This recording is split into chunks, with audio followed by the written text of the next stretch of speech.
Joyce Ann, sumatayong ka ba na maging asawa si Jomar, narito ngayon, palinsod sa batas at tatantunin ang timbalan ng simbahan? Opo, Father. Buong puso ba? Habang sa kanyang sarili bilang kanyang may bahay. Opo, Father. Ikaw ba'y nakarang balikatin sa piling niya ang panagutan ng buhay may asawa? Opo, Father.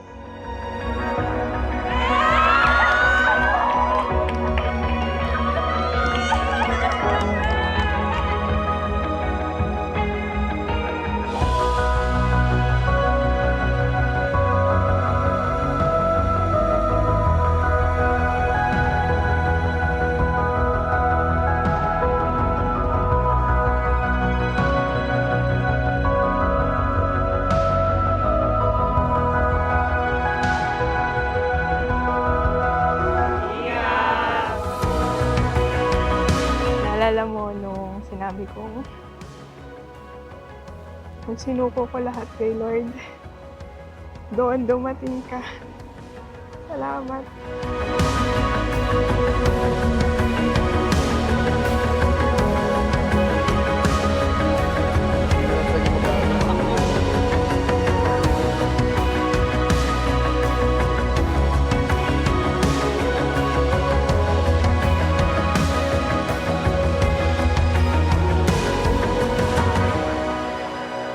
One plus one equals 2, di ba?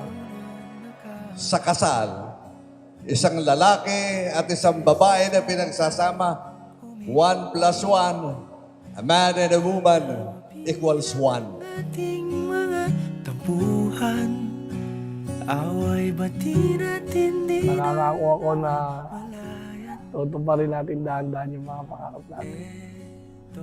Baby, siyempre, number one. Tapos makakapag-travel. Tapos sana magandang future. Magandang family. Yun yung wish. babalik pa rin sa yakap mo hanggang sa huli. Palagi pipiliin kong maging sa'yo. Hindi pinagpapawisan namin! Nainamag tayo!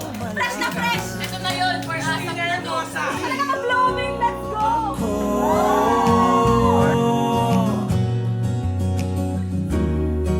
Sa pagdating ng ating pilak at ginto, diamante may abutin. Ikaw pa rin aking bituin, natatangi kong dalangin hanggang sa huling siglo. Sa huli, palagi pabalik pa rin sa yakap mo, mahal. Sa huli, palagi pipiliin kong maging sa'yo. Ulit-ulitin man, nais kong malaman mong iyo ako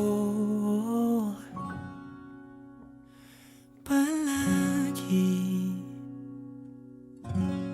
Kaya isa sa mga mahalagang bagay na ipanalangin natin na tinihiling ko sa inyo, na panalangin na si Jomar at si Joyce, laging kaugnay sana kayo ni Kristo. Sa anumang pagsisikap ninyo, sa hirap at ginhawa, pagkaugnay kayo ni Kristo, mapagtatagumpayan niyo ang lahat.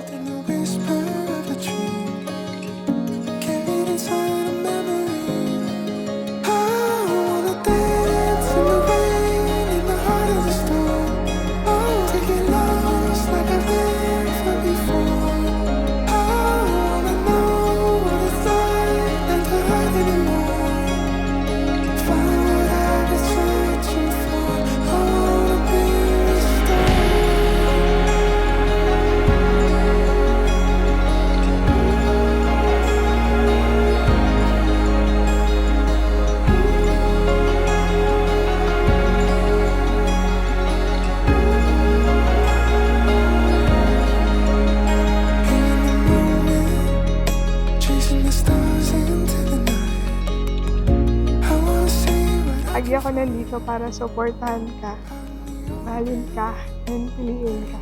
Love I love you.